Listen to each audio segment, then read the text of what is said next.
Welcome to weekly market updates, where we look at the overall market here, short term, long term, so we can judge our investments as well as our short term trades to be swimming with the tide of the overall market as opposed to against it, which, as you'll find, is one of the biggest influences on your individual stock and investment choices.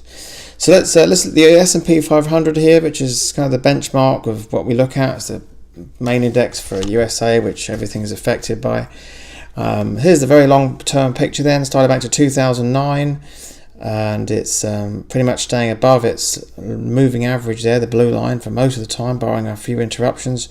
And more recently, of course, this is, as I've been saying, since last November, believe it or not, this is like a brand new bull market, and it just keeps on pushing higher. There's a shorter term picture here.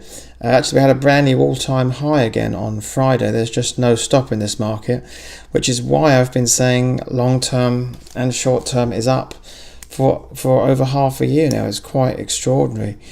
And there it is on the daily chart. You can't deny that. Nothing else to say. It's up and up.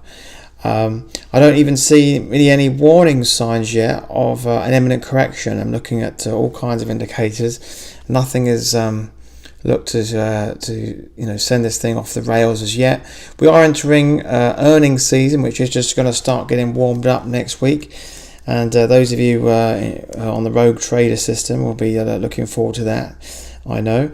But that the ones I'll be trading will obviously be looking at going up and making money on.